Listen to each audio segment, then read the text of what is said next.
గచ్చిబౌలిలోని Phoenix business hub లో IT professionals మంత్రి కేటీఆర్ తో ఇంటరాక్షన్ నడుస్తుంది. ఇప్పుడు లైవ్ లో చూద్దాం. నేను తలకాయ కూర అంత హెల్దీ కాదు, ఎంత తక్కువ తింటే అంత మంచిది. ప్రజల తలకాయలు తినడం కానీ ఆ పని మాకు వదిలేస్తే ప్రజల తలకాయలు తినే పని ఎట్లా పొలిటీషియన్స్ మేము చేస్తూ ఉన్నాం. మిగతాది ఈ తలకాయ కూర తినేది ఎంత తగ్గించుకుంటే హెల్త్కి అంత మంచిది. రెండోది ఉలవచార సంగతి నాకు పెద్దగా తెలియదు. మరి 2 సంవత్సరాల కిందట తెలంగాణ ఆందోళన తీవ్రంగా నడుస్తున్న సందర్భంలో మీకు ఒక 2-3 విషయాలు నేను గుర్తు చేయాలి. ఆనాడు చాలా డివైడెడ్ ఒపీనియన్ మొత్తం అప్పుడున్న ఆంధ్రప్రదేశ్ రాష్ట్రంలో పెద్ద మొత్తంలో ఉండేది. కొంతమంది ఎట్టి పరిస్థితుల్లో రాష్ట్రం విడిపోకూడదని, మరికొంతమంది విడిపోవాలని రకరకాల ఆర్గ్యుమెంట్స్, రకరకాల ఆనాడు మరి డిస్కషన్ జరిగేది. అది వాస్తవం. చాలా క్లియర్ కట్గా ఆనాడు అప్పుడున్న సమాజం మొత్తం నిట్ట నిలువున చీలిపోయిన పరిస్థితి. స్పష్టమైన అభిప్రాయం కావాలని లేదా వద్దని ఆనాడున్న పరిస్థితి. అయితే మెజారిటీ తెలంగాణ ప్రజల అభిప్రాయం ప్రకారం ఈరోజు అల్టిమేట్గా రాష్ట్ర విభజన జరిగింది. భారత పార్లమెంట్ ఆమోదించింది. భారత ప్రభుత్వం ఆమోదించిన తర్వాత ఈరోజు 2 తెలుగు రాష్ట్రాలు కూడా ఏర్పడ్డాయి. 2 తెలుగు రాష్ట్రాలు కూడా మరి ఈరోజు 18 మాసాలుగా చంద్రబాబు నాయుడు గారి నేతృత్వంలో, కేసీఆర్ గారి నేతృత్వంలో నడుస్తున్న విషయం కూడా మీకు తెలుసు. నేను మీ అందరికి గుర్తు చేయదలుచుకున్నది ఏమంటే 2 ఏళ్ల కింద కరెక్ట్గా హైదరాబాద్లో ఉన్న వాతావరణం ఏమన్నారు అన్నాడు. హైదరాబాద్లో తెలంగాణ వస్తే, అందులో ముఖ్యంగా టీఆర్ఎస్ ప్రభుత్వం వస్తే ఏ ఒక్కరికి రక్షణ ఉండదు, ఏ ఒక్కరిని ఇక్కడ బతకనివ్వరు, కట్టుబట్టలతో పంపించేస్తారు, పెట్టుబడులు రావు, ఐటీ రంగం అయితే తట్టబుట్ట సదురుకుని మొత్తం వెళ్ళిపోతారు, అన్నీ మీ ఫీనిక్స్ ఎస్ఈజెడ్తో సహా అన్నీ ఖాళీ అయిపోతాయి అని చెప్పి చాలా మాట్లాడినారు. మరి ఈరోజు నేను మిమ్మల్ని అడుగుతా ఉన్నా, 18 నెలల తర్వాత హైదరాబాద్లో ఐటీ రంగం బాగైందా చెడిపోయిందా? దయచేసి మీరు ఆలోచించాలని నేను కోరుతా ఉన్నా. తెలంగాణ ప్రభుత్వం వచ్చిన తర్వాత ముఖ్యమంత్రి కేసీఆర్ నాయకత్వంలో ఈరోజు కేవలం ఒక ఐటీ రంగమే కాదు, అన్ని రంగాల్లో వెల్ఫేర్ కావచ్చు, డెవలప్మెంట్ కావచ్చు, అన్ని రంగాల్లో కూడా శరవేగంగా ముందుకు పోతూ ఉన్నాం. ఆనాడు ఒక ఆర్గ్యుమెంట్ పదే మేము చేయడం జరిగింది.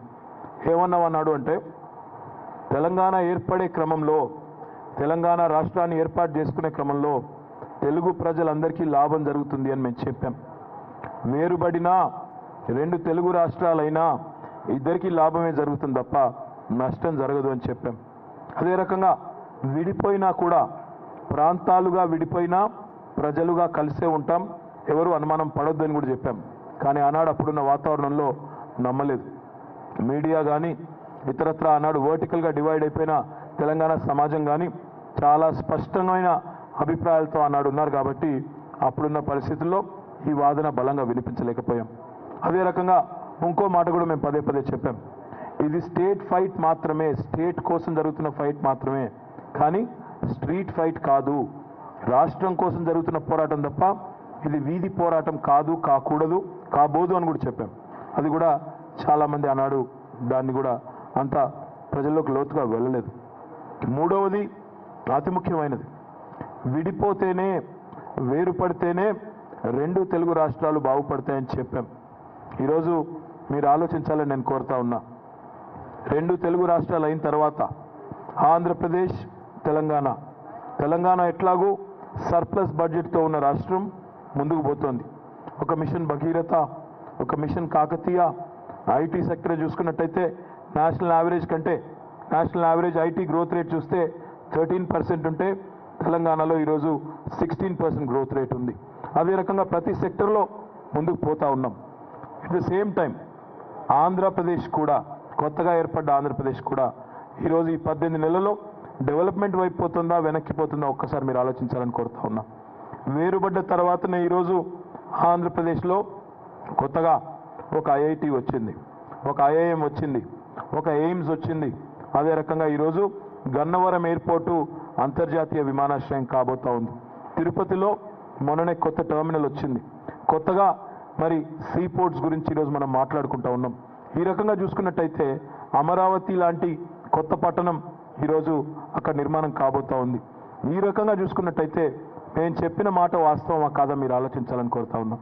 18 నెలలుగా జరుగుతున్న కార్యక్రమాలు ఆంధ్రాలో ఏవైతే జరుగుతూ ఉన్నాయో, ఈ కొత్త డెవలప్మెంట్స్ ఏవైతే జరుగుతూ ఉన్నాయో, ఒకవేళ ఆంధ్రప్రదేశ్ కనుక విడిపోకుండా సమైక్య ఆంధ్రప్రదేశ్గానే కొనసాగి ఉంటే మరొక 25 ఏళ్లకైనా అక్కడ ఒక ఐఐటి కానీ, ఐఐఎం కానీ, ఎయిమ్స్ కానీ, అమరావతి లాంటి కొత్త పట్టణం కానీ, గన్నవరం ఇంటర్నేషనల్ ఎయిర్పోర్ట్ కావడం కానీ ఇవన్నీ జరిగేదా? దయచేసి మీరు ఆలోచించాలని కోరుతా ఉన్నా. అల్టిమేట్గా ఈరోజు విభజన వల్ల కొత్త రాష్ట్రాలు 2 ఏర్పడడం వల్ల ఇద్దరికి లాభం జరిగింది తప్ప నష్టం ఎక్కడా కూడా జరగలేదు. అయితే ఒక విషయం మీరు ఆలోచించాలి. ఐటీ రంగాన్ని తీసుకున్నట్టయితే తెలంగాణ ప్రభుత్వం వచ్చిన తర్వాత 1 కాదు 2 కాదు చాలా రకాల కార్యక్రమాలు మనం ప్రారంభించుకున్నాం. With renewed focus we been working very aggressively. Our goal is to make Hyderabad the number 1 city as far as IT is concerned in the entire country. Towards that, we've made a number of starts. ఈరోజు ఒక tea hub కానీ, ఒక task కానీ, ఈ రెండింటి గురించి కేవలం భారతదేశంలోనే కాదు ఈరోజు సిలికాన్ వ్యాలీలో కూడా మాట్లాడుకుంటా ఉన్నారంటే ఏ రకమైన ఇనిషియేటివ్స్ ఈ 18 నెలల్లోనే ఊరికే ప్రారంభించడమే కాదు, గ్రౌండ్ చేయగలిగాము, కొన్ని ఫలితాలు రాబట్టగలిగాము. దాన్ని బట్టి మీరు అర్థం చేసుకోవచ్చు. At the same time IT software exports కూడా పెరుగుతూనే ఉన్నాయి. ఈరోజు దేశ యావరేజ్ కంటే, నేషనల్ యావరేజ్ కంటే శరవేగంగా మనం పెరుగుతున్నాం. కంట్రీ యావరేజ్ 13% ఉంటే మనం 16% గ్రోత్ రేట్లో ఉన్నాం. అదే రకంగా హార్డ్వేర్ సెక్టర్ కూడా హైదరాబాద్లో ఇప్పుడిప్పుడే పెరుగుతూ ఉంది. At the same time we are also looking for new waves of growth. మీరు చూస్తూ ఉన్నారు ఈ 18 నెలల్లోనే ఒక గూగుల్ కానీ, అమెజాన్ కానీ, ఊబర్ కానీ ఇవన్నీ కూడా ఈరోజు అమెరికా తర్వాత biggest of sure campus out side of the United states పెట్టాలి అంటే తిరిగి హైదరాబాద్ని ఎంచుకుంటా ఉన్నాయంటే ఏ రకమైన ప్రభుత్వం, ఎంత ప్రొయాక్టివ్ గవర్నమెంట్ ఇక్కడ ఉందో దాన్ని బట్టి మీరు అర్థం చేసుకోవచ్చు. అదే రకంగా మీరు గమనించినట్టయితే కొత్త waves of growth, the next waves of growth ఏవైతే ఉన్నాయో, డేటా అనలిటిక్స్ కానీ, ఫోటానిక్స్ కానీ, అదే రకంగా సైబర్ సెక్యూరిటీ కానీ, డిజైన్ ఇంజనీరింగ్ కానీ, వీటన్నిటి మీద కూడా శ్రద్ధ పెట్టి ఇప్పటికే పనిని కూడా ప్రారంభించి ఉన్నాం. అదే రకంగా we are also encouraging a lot of innovation in animation, multimedia, gaming and entertainment. మీరు చూసినట్టయితే ఈరోజు హైదరాబాద్ అన్ని రకాలుగా కూడా గత 18 నెలలుగా సోషల్ క్యాపిటల్ని కూడా ఇంక్రీజ్ చేసే క్రమంలో చాలా కార్యక్రమాలు చేస్తూ ఉన్నాం. నిన్నటికి నిన్న మీరు చూసినారు ఐఫా కూడా హైదరాబాద్కి తేవడంలో కూడా తెలంగాణ ప్రభుత్వం కీలకమైన పాత్ర పోషించడంతో పాటుగా యాక్టివ్గా సపోర్ట్ చేసి మరి ఆ ఈవెంట్ని ఇక్కడ తీసుకురావడం జరిగింది. అంటే అల్టిమేట్గా ఐటీ సెక్టర్ ఒకవేళ మంచి హ్యూమన్ రిసోర్సెస్ని అట్రాక్ట్ చేయాలి అంటే అన్ని రంగాలతో పాటుగా సోషల్ క్యాపిటల్ని కూడా ఎన్హాన్స్ చేయాల్సిన అవసరం ఉంది. అందుకే ఈ సోషల్ క్యాపిటల్ ఎన్హాన్స్ చేసే దిశగా హ్యాపెనింగ్ హైదరాబాద్ అనే సిరీస్ని కూడా మనం ప్రారంభించుకున్నాం. అది కూడా మంచి ఫలితాలను ఇస్తూ ఉంది. ఈ రకంగా 18 నెలల్లో టీఆర్ఎస్ ప్రభుత్వం వచ్చిన తర్వాత చాలా కార్యక్రమాలు, ముఖ్యంగా ఐటీ రంగానికి సంబంధించి చాలా కార్యక్రమాలు ప్రారంభించడం జరిగింది. చాలామంది నాతో, నా ఫ్రెండ్స్ కూడా, మా కొలీగ్స్ కూడా అంటూ ఉంటారు, నేను యాక్చువల్లీ 2 పోర్ట్ఫోలియోస్ని రిప్రజెంట్ చేస్తూ ఉన్నా, IT and Panchayati Raj. But I get accused that I am focusing excessively on IT and not so much on Panchayat Raj in fact. But the fact is, it was done with a strategy. It was done as part of a strategy. ఆనాడు తెలంగాణ ఏర్పడిన కొత్తలో IT రంగంలో ఒక confidence create చేయాల్సిన బాధ్యత మా మీద ఉండింది. ఎందుకంటే ఐటీ సెక్టర్లో ఎన్నో అనుమానాలు, ఎన్నో రకాల అపోహలు, ఇవన్నిటిని బద్దలు కొట్టాలంటే, ఇవన్నిటిని కూడా కరెక్ట్ చేయాలంటే కొంత ఫోకస్ పెట్టాలనే ఉద్దేశంతోనే కార్యక్రమాలు చేయడం జరిగింది. ఈరోజు అది ఫలితాలు ఇస్తూ ఉంది. We also have some big announcements in the offing. తొందరలో ఇప్పటికే వచ్చిన గూగుల్, అమెజాన్, ఊబర్తో పాటుగా తొందరలో we also have some more announcements to make some more big names are also entering in to Hyderabad very soon. So all said and done, I assure you of one thing, the growth of IT sector in Hyderabad shall not only continue but will gain momentum, will in fact expedite, will in fact grow at a rapid pace in days to come. I only seek one thing from you. ఏదైనా government పనిచేస్తున్నప్పుడు, ఏదైనా government మనం అనుకున్న పద్ధతిలో పనిచేస్తున్నప్పుడు వారిని support చేయాల్సిన బాధ్యత కూడా మన మీద ఉంటుంది. ప్రాబ్లం వల్ల ఏంటంటే హైదరాబాద్ లాంటి పట్టణాల్లో ఎక్కడైతే చదువుకున్న యువత ఉంటారో, we are very good at passing judgments, we are very good at making comments. Evening TV చూస్తున్నప్పుడు ఎప్పుడో ఒకప్పుడు మీకు ఏదైనా వార్త చూస్తున్నప్పుడు మీ ట్విట్టర్ ఫీడ్లోనో లేక ఇంకో చోట ఏదైనా పొలిటీషియన్ గురించి ప్రస్తావన రాగానే you immediately actually take it upon your self and pass a comment saying ఈ పొలిటికల్ పార్టీ ఇట్లా, ఆ పొలిటీషియన్ అట్లా అని చెప్పేసి arm chair criticism, keyboard criticism చాలా ఈజీ. కానీ ఫండమెంటల్ ఏదైతే కార్యక్రమం మనం చేయాలో, ఏదైతే ప్రజాస్వామ్యంలో డెమోక్రసీలో మనం చేయాల్సిన పని ఉందో అది చేయకుండా ఎంత క్రిటిసైజ్ చేసినా, ఎంత ఎవరినేమనుకున్నా లాభం లేదు. కాబట్టి my request you, my appeal to you all is, obviously I'll ask you to vote for my party, but even if you don't vote for my party, fine, but participate in the voting process. Please join hands in strengthening our democracy. Ensure that you all turn up in a big number on the 2nd of February and vote in large numbers, because unless educated elite of this country comes out of their comfort zone and comes out to a polling booth, if needed ఓ గంట time అక్కడ ఉండడం పెద్ద విషయం కాదు. కానీ అది వదిలేసి కేవలం ఎంతసేపు వీడిట్లా వాడట్లా అని రన్నింగ్ కామెంటరీలు చెప్తే లాభం లేదు. Because ultimately what matters in a democracy is those people who show up. Those people who do not, they definitely out of count.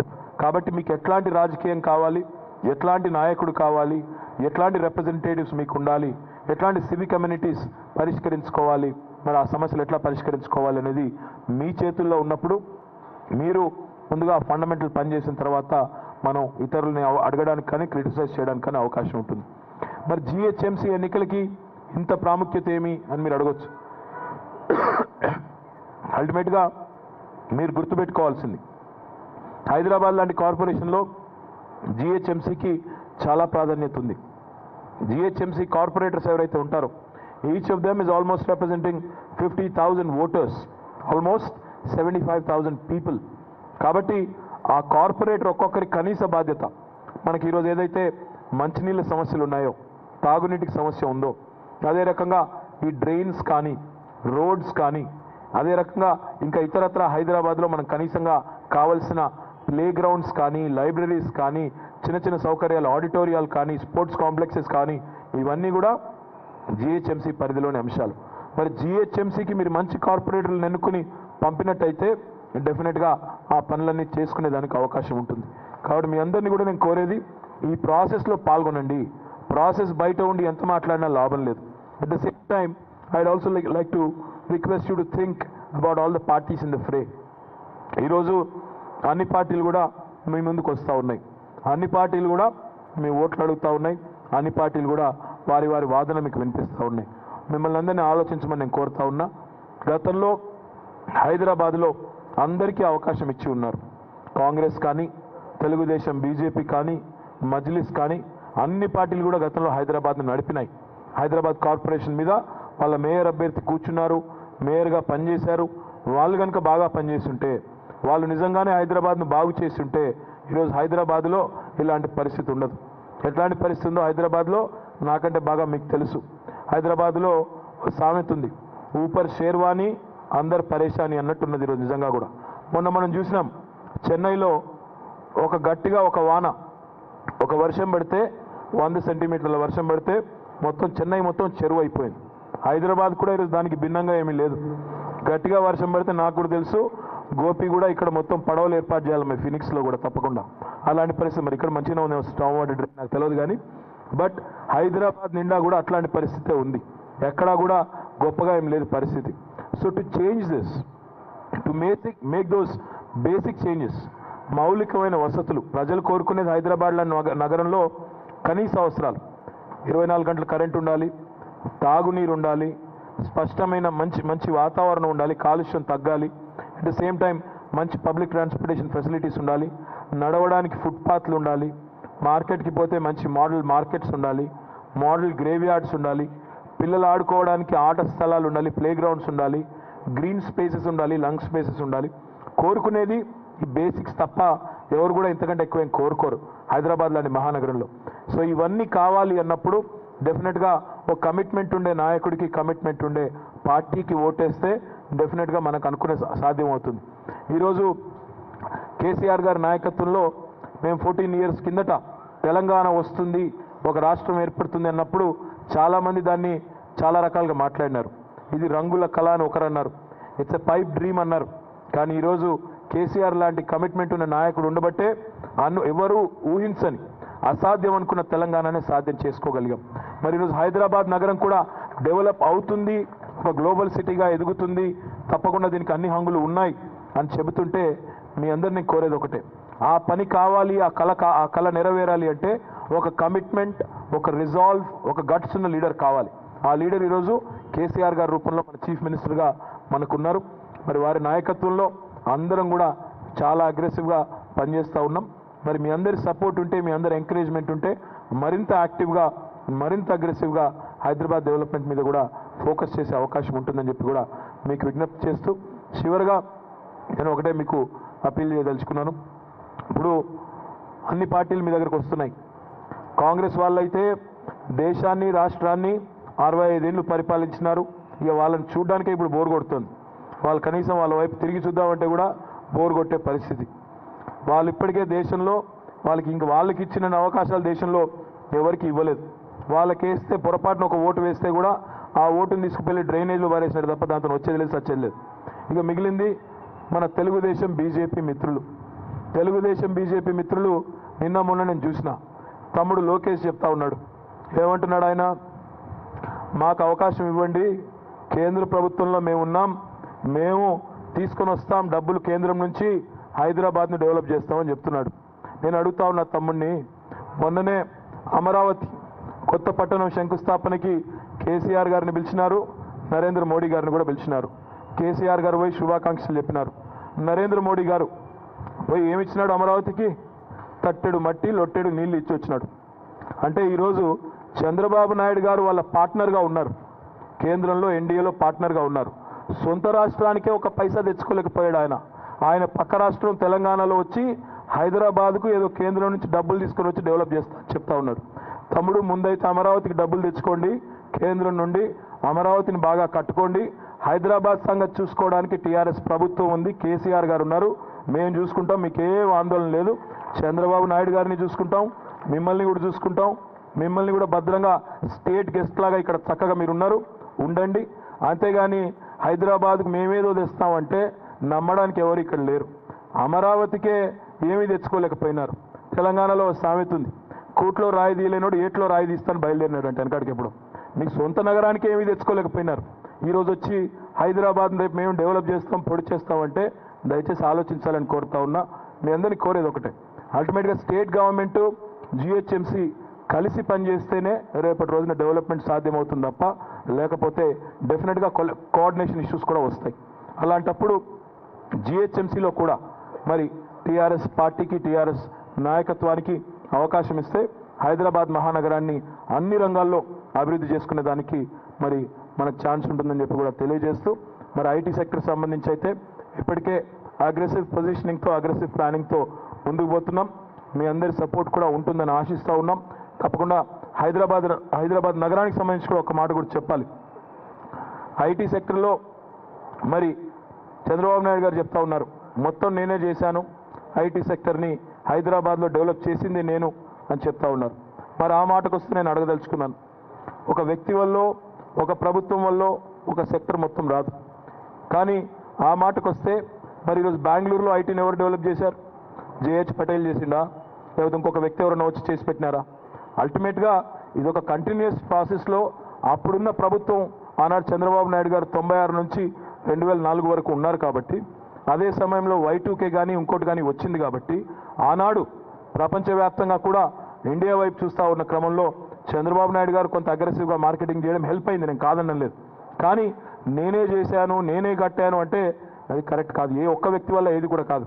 అట్లాంటి మరి ఈరోజు ఓ గూగుల్, ఒక అమెజాన్, ఒక ఊబర్ వచ్చిందంటే కేవలం నా వల్ల, కేసీఆర్ గారి వల్ల వచ్చిందా? కాదు. అల్టిమేట్గా హైదరాబాద్ మహానగరానికి ఉన్న సత్తా అట్లాంటిది. ఇక్కడ ఉన్న హ్యూమన్ రిసోర్సెస్ కానీ, ఇక్కడ ఉండే న్యాచురల్ అడ్వాంటేజెస్ కానీ అవన్నీ ఉన్నాయి కాబట్టి గవర్నమెంట్ సపోర్టివ్గా ఉంటే it can play the role of a catalyst. అంతకంటే ఎక్కువగా నేనే చేశాను, నేనే కట్టాను, నేనే కంప్యూటర్ కనిపెట్టాను, నేనే ఇంటర్నెట్ కనిపెట్టానని ఎవరు డబ్బా కొట్టుకున్నా అది వాస్తవం కాదు. కాబట్టి మీ అందరికీ నేను చేసే విజ్ఞప్తుల్లో అల్టిమేట్గా ఈరోజు జిహెచ్ఎంసీలో, గ్రేటర్ హైదరాబాద్లో బేసిక్ ఇన్ఫ్రాస్ట్రక్చర్ రిక్వైర్మెంట్స్ కావాలి అంటే it can only happen with the active support of the government of Telangana, with the state government. So therefore an active coordination is required and I urge you all to support the TRS party and its candidates in the forthcoming election second. And most importantly, మన మీద బద్నాం ఏదైతే ఉందో, ఓటింగ్కి వీళ్ళు రారు, IT sector వాళ్ళు, చదువుకున్న వాళ్ళు, మాకెందుకులే అనే ఒక అంటీ ముట్టని ధోరణిలో ఉంటారు, పట్టించుకోరు, హైదరాబాద్లోని అర్బన్ ఎలీట్ ఓటింగ్కే రారు అని చెప్పేదైతే అంటా ఉన్నారో దాన్ని తుడిచేయాల్సిన బాధ్యత కూడా మన మీద ఉంది. నేను గోపి గారితో అదే రకంగా ఐసియాతో కూడా ఇప్పటికే మాట్లాడి ఉన్నాం. హైదరాబాద్ సాఫ్ట్వేర్ ఎక్స్పోర్టర్స్ అసోసియేషన్, టీఐటీఏ, అదే రకంగా ఇతర సంస్థలు ఏవైతే ఐటీ రంగంలో ఉన్నాయో మీరందరూ కూడా దయచేసి kindly obviously I would be happy if you say that please vote for KTR గారి పార్టీ అని చెప్పింటే చాలా సంతోషం. అట్లా కాకపోయినా కనీసం ఓటింగ్కి రండి అని మీరు చెప్పి అందరినీ ఓటింగ్కి పార్టిసిపేట్ చేసే విధంగా కనుక చేయగలిగితే ధన్యవాదాలు అని చెప్పి కూడా తెలియజేస్తూ, యాజ్ యూ కెన్ టెల్ నా గొంతు ఇప్పటికే పోయింది అరిచి, కాబట్టి ఎంత తక్కువగా నన్ను అర్పిస్తే అంత మంచిదే. ఏమైనా క్వశ్చన్స్ ఉంటే I will take them. Thank you so much. జై తెలంగాణ.